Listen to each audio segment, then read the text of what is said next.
Good morning, students. In our last class, we were discussing the topic that is the force acting on a current carrying conductor in a magnetic field, right? जब हम एक conductor plate को magnetic field में रखते हैं तो उस पे एक फोर्स वर्क करता है। ये चीज़ हम लोगों ने डिस्कस की थी लास्ट क्लास में। Also, I have told you something that Fleming was a name of scientist. He has given one law. Basically, Fleming has given a rule, and that rule gives me the direction of the magnetic field due to the change in direction of the electric field, right? Electric field में के direction में change करने से magnetic field के direction में क्या changes आते हैं, और अगर इलेक्ट्रिसिटी किसी पर्टिकुलर डायरेक्शन में फ्लो हो रही है तो मैग्नेटिक फील्ड किस डायरेक्शन में फ्लो होगी, इन सारी चीज़ों का रिलेशन जो था वो फ्लेमिंग ने हमको समझाया था, राइट? सो समझते हैं कि फ्लेमिंग का लेफ्ट हैंड रूल क्या बोलता है।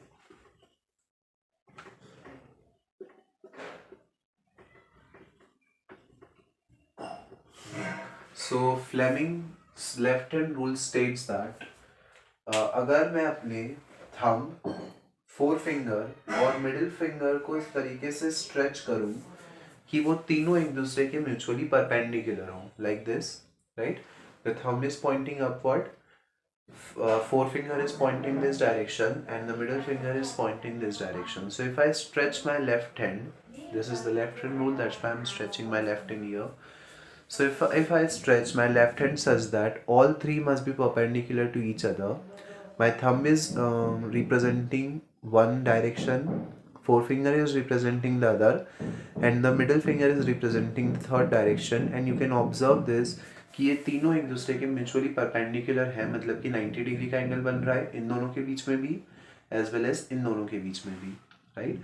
सो फ्लेमिंग का लेफ्ट हैंड रूल बोलता है कि अगर आप अपने लेफ्ट हैंड को इस तरीके से स्ट्रेच करो कि आपका थंब, फोर फिंगर और मिडिल फिंगर तीनों एक दूसरे के म्यूचुअली परपेंडिकुलर हों, तो आपका जो थंब है वो रिप्रेजेंट करेगा फोर्स को या मोशन को, राइट? तो ये मेरा थंब हो गया, this will be the four finger, और ये मिडिल फिंगर है, ये बाकी फिंगर्स, और ये कुछ इस तरीके से आप डायग्राम बुक में से देखकर करेक्टली बना सकते हैं, राइट? सो ये मेरा थंब है, यहाँ पे for understanding I am writing here this is your thumb, this is the four finger, diagram book में से देखकर बना लीजिएगा, this is the middle finger, right? अगर आपको डायग्राम बनाने में प्रॉब्लम है तो आप इस तरीके से सिंपली बना सकते हो, और वहाँ पे आप रिप्रेजेंट कर दो कि ये लाइन जो है वो थंब है, ये फोर फिंगर है और ये मिडिल फिंगर है, right? It's not like that compulsory कि आपको हैंड बिल्कुल समझ में आना चाहिए, जस्ट आप वहाँ पे शो कर दो कि कौन सी चीज़ क्या है। सो हमारा थंब, ये हमारा फोर फिंगर, ये हमारा मिडिल फिंगर, आप देख सकते हैं ये तीनों एक दूसरे के म्यूचुअली परपेंडिकुलर हैं। तो फ्लेमिंग का लेफ्ट हैंड रूल बोलता है कि जो थंब है वो थंब मुझे बताएगा direction of motion of electrons, right? Direction of motion जो है वो मुझे क्या बताएगा, thumb. Thumb is denoting me the motion. आपको पता है कि जो कंडक्टर प्लेट है उसको जब हमने मैग्नेटिक फील्ड में रखा तो वो कंडक्टर प्लेट मूव करती है, तो वो जिस डायरेक्शन में मूव कर रही है उस डायरेक्शन, मतलब उसका मोशन किस डायरेक्शन में हो रहा है वो डायरेक्शन मुझे बताएगा थंब। मेरी फोर फिंगर मुझे बताएगी the direction of the magnetic field, right?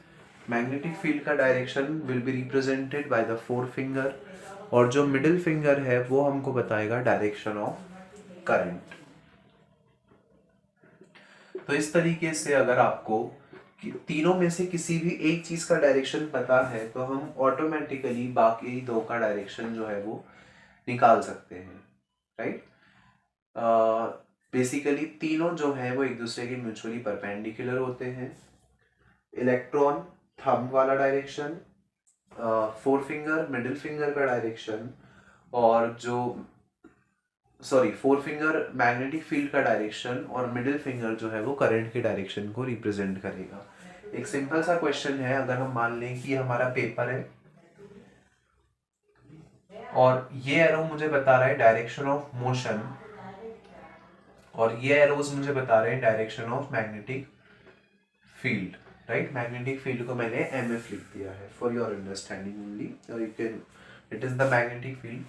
ये डायरेक्शन ऑफ करंट है, ये डायरेक्शन ऑफ मैग्नेटिक फील्ड है। तो मेरा क्वेश्चन है कि इलेक्ट्रिसिटी किस डायरेक्शन में फ्लो होगी, या इलेक्ट्रिक करंट किस डायरेक्शन में फ्लो होगा। You have to tell me the direction of the electric current, that in which direction the electric current will flow. So simple सी चीज है, मोशन थंब, ठीक है, मैग्नेटिक फील्ड फोर फिंगर। तो आपका मिडिल फिंगर किस direction को represent कर रहा है, डाउनवर्ड डायरेक्शन ऑफ पेपर। तो जो इलेक्ट्रिक करंट होगा वो किस डायरेक्शन में फ्लो होगा, पेपर के उस डायरेक्शन में, राइट। सो हम बोल सकते हैं परपेंडिकुलर बिलो पेपर, पेपर के बिलो परपेंडिकुलर डायरेक्शन में जो इलेक्ट्रिक करंट है वो फ्लो होगा, राइट। इसका एक और एग्जांपल समझ लेते हैं, जस्ट इसको उल्टा कर लेते हैं। इस केस में जो मोशन है वो अपवर्ड डायरेक्शन में हो रहा है, और हम मान लेते हैं कि जो मैग्नेटिक फील्ड है वो इस डायरेक्शन में है, राइट।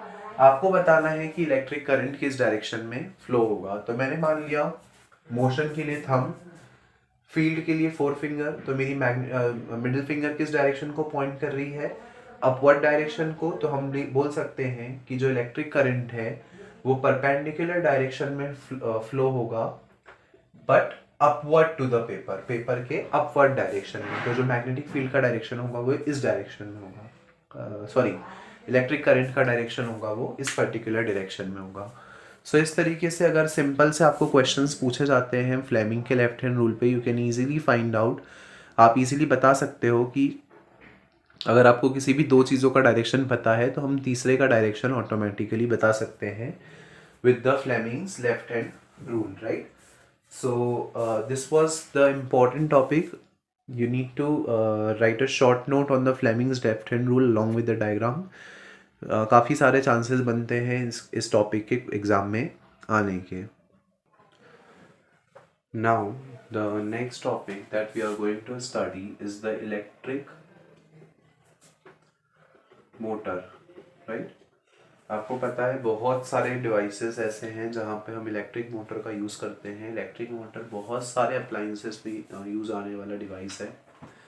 सो इलेक्ट्रिक मोटर किस तरीके से वर्क करता है, किस तरीके से इलेक्ट्रिक मोटर की वर्किंग जो है वो होती है, उसमें मैग्नेट और इलेक्ट्रिसिटी किस तरीके से इम्पोर्टेंट रोल प्ले करते हैं, सारी चीज़ें हम लोग यहाँ पे समझेंगे। सो आपको पता है जो मोटर है वो क्या काम करती है बेसिकली। मोटर का काम होता है इलेक्ट्रिकल एनर्जी को मैकेनिकल एनर्जी में कन्वर्ट करना, राइट। अगर मैं एक इम्पॉर्टेंट वर्किंग की बात करूं तो इलेक्ट्रिक मोटर की एक इम्पॉर्टेंट वर्किंग क्या होती है, इलेक्ट्रिकल एनर्जी को मैकेनिकल एनर्जी में कन्वर्ट करना। बेसिकली हम क्या करते हैं, मोटर को हम इलेक्ट्रिसिटी देते हैं और उस इलेक्ट्रिसिटी की हेल्प से वो हमको कुछ वर्क करके देती है। जैसे कि हमारे फैन में मोटर लगी हुई है, फैन की मोटर क्या करेगी, हमने उसको इलेक्ट्रिसिटी दी तो वो फैन चल रहा है और वो फैन चल के हमको हवा दे रहा है, राइट। जो हमारी पानी चढ़ाने की मोटरें होती हैं वो भी यही काम करती हैं। हमने उनको इलेक्ट्रिसिटी दी, वो उस इलेक्ट्रिसिटी को कन्वर्ट करके हमको क्या दे रही हैं, मैकेनिकल वर्क दे रही हैं, वो हमारे लिए पानी को ऊपर चढ़ा रही है, राइट। सो बहुत से ऐसे डिवाइसेस होते हैं जिनमें मोटर्स लगी होती है। मिक्सर में जो मोटर लगी हुई है वो भी यही काम करती है। आपने उसको इलेक्ट्रिसिटी दी और वो गोल गोल घूमेगी और गोल गोल घूमने से वो क्या करेगी, हमारे लिए वर्क करके देगी। Washing machine, computers, MP3 players, इस तरीके के बहुत सारे डिवाइसेस हैं जहाँ पे इलेक्ट्रिक मोटर्स का यूज़ होता है। इलेक्ट्रिक फैंस हो गए, मिक्सर हो गए, वॉशिंग मशीन्स हो गई। सो इस तरीके से बहुत सारे ऐसे डिवाइसेस होते हैं जो यूज़ करते हैं इलेक्ट्रिक मोटर का to give us the electrical to convert the electrical energy into the mechanical work, right? So समझते हैं, यहाँ पे हमको डिटेल में डिस्कस करना है कि ये जो मोटर्स होती हैं वो किस तरीके से बनाई जाती हैं और किस तरीके से वर्क करती हैं। तो सबसे पहले अगर मैं इसके कंस्ट्रक्शन की बात करूं कि ये मोटर्स एक्चुअल में बनाई कैसे जाती हैं, तो इसके कंस्ट्रक्शन की अगर हम बात करें तो इसमें 4 मेन पार्ट्स होते हैं। किसी भी मोटर में 4 मेन पार्ट्स होंगे। The first one is armature,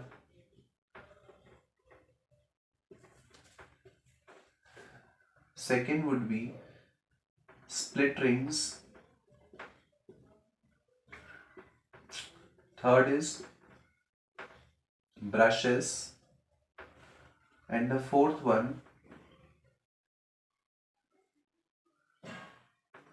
magnets, right? So basically 4 important parts होते हैं किसी भी इलेक्ट्रिक मोटर के। इन चारों चीज़ों को मिलाकर ही मोटर बनाई जा सकती है। अगर आपके पास कोई भी चीज़ नहीं है तो you will not be able to make the motor, right? So basically इन सब का मतलब क्या होता है वो समझते हैं। सबसे पहले मैं डिस्कस करता हूँ आर्मेचर के बारे में, right? So armature is nothing but conductor की एक प्लेट। हमने कंडक्टर की एक प्लेट ली और उस कंडक्टर की प्लेट को ही हम क्या बोलेंगे? आर्मेचर। मैंने मान लिया यहाँ पे एक रेक्टेंगुलर प्लेट है किसी भी कंडक्टर की। बेसिकली उन कंडक्टर्स को लिया जाता है जो कि मैग्नेटिक प्रॉपर्टीज को शो करते हैं, राइट? सो हमने एक कंडक्टर प्लेट ली, एक रेक्टेंगुलर प्लेट जो कि कंडक्टर की बनी हुई है, और उसको हमने क्या नाम दिया? Armature, right? अब मैं क्या करूंगा, इसको स्ट्रॉन्ग मैग्नेटिक फील्ड देने के लिए मैं यहाँ पे मैग्नेट्स का यूज करूंगा। जनरली हम यहाँ पे इलेक्ट्रोमैग्नेट्स का यूज करते हैं बिकॉज इलेक्ट्रोमैग्नेट्स का जो मैग्नेटिज्म होता है वो बहुत ज्यादा होता है। या तो हम यहाँ पे इलेक्ट्रोमैग्नेट्स का यूज करेंगे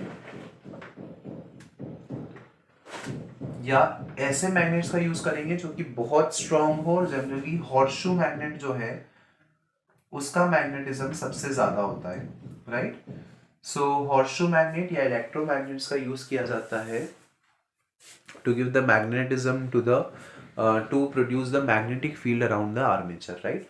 इस आर्मेचर के अराउंड मैग्नेटिक फील्ड प्रोड्यूस करने के लिए हम यहाँ पे हॉर्सशू मैग्नेट या इलेक्ट्रोमैग्नेट्स का यूज करेंगे।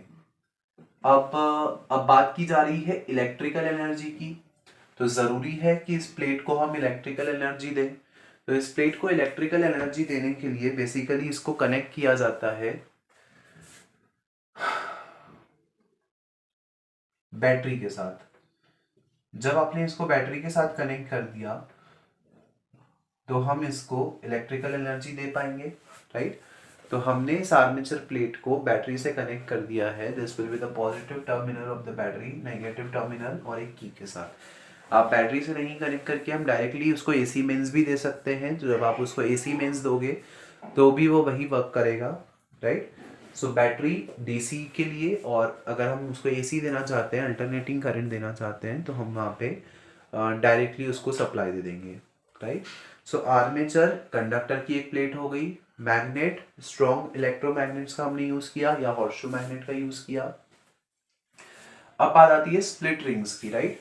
सो स्प्लिट रिंग्स बेसिकली जिस पॉइंट पे आपने इस आर्मेचर को यहाँ से कनेक्ट किया है, यहाँ पे हम 2 रिंग्स लगाते हैं इस तरीके से। एक हो जाएगी रिंग S1, दूसरी हो जाएगी रिंग S2, राइट?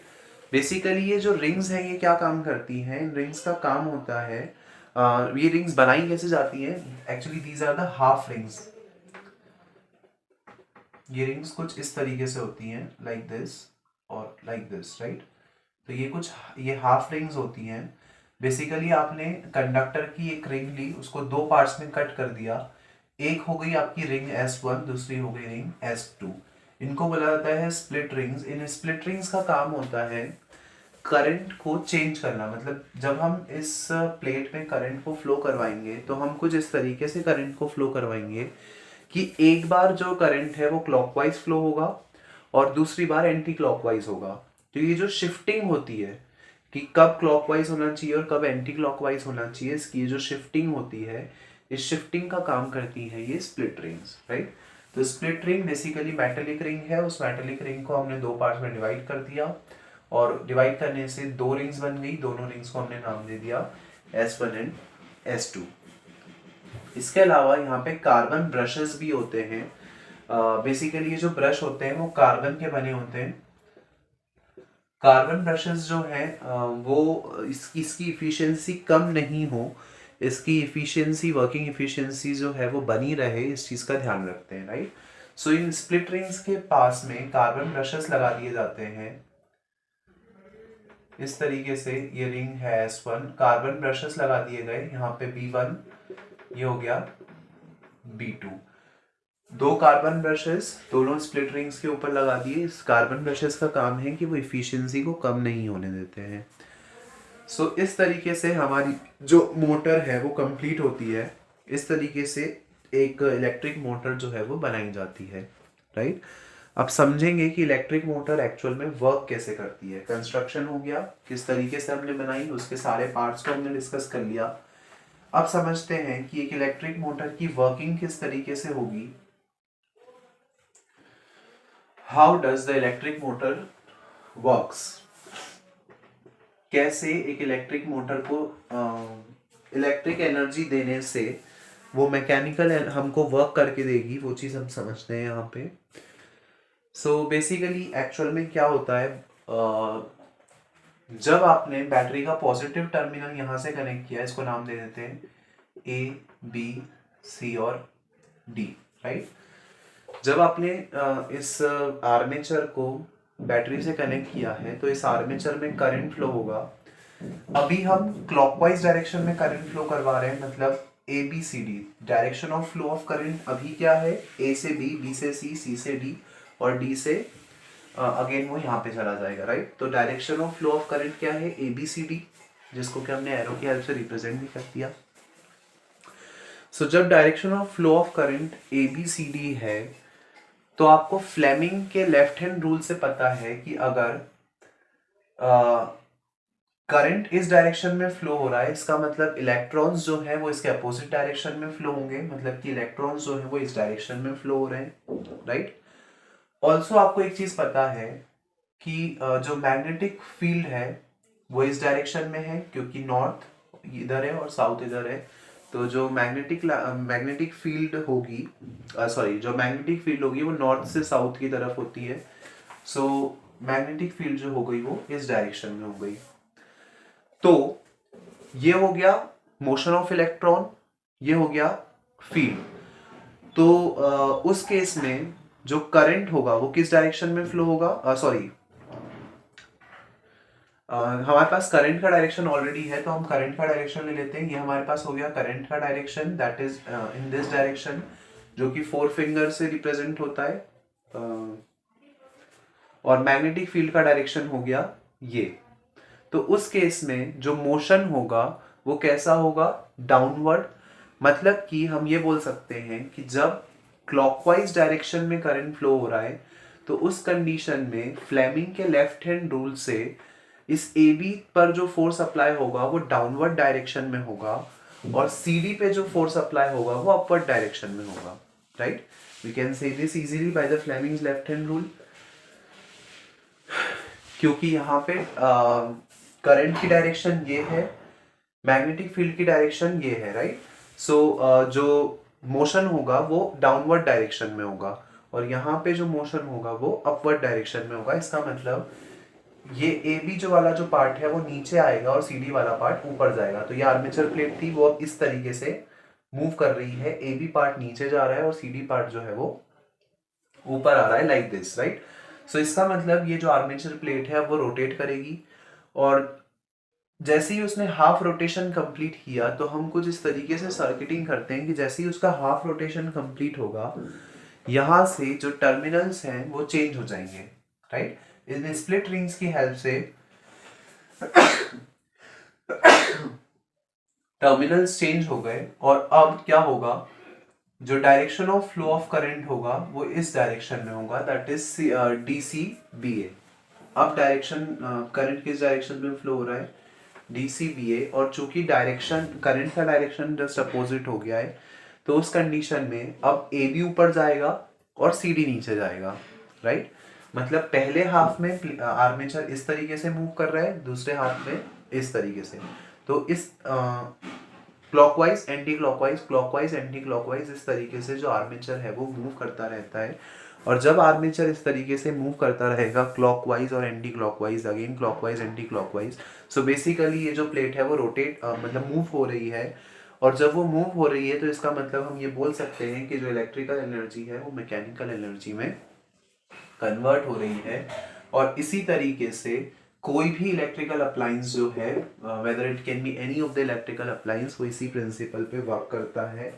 जैसे जैसे आर्मेचर प्लेट मूव होगी वैसे वैसे जो इलेक्ट्रिकल एनर्जी है वो मैकेनिकल एनर्जी में कन्वर्ट होती जाएगी। और हमारा मेन ऑब्जेक्टिव ही वही था, इलेक्ट्रिकल एनर्जी को मैकेनिकल एनर्जी में कन्वर्ट कर पाना।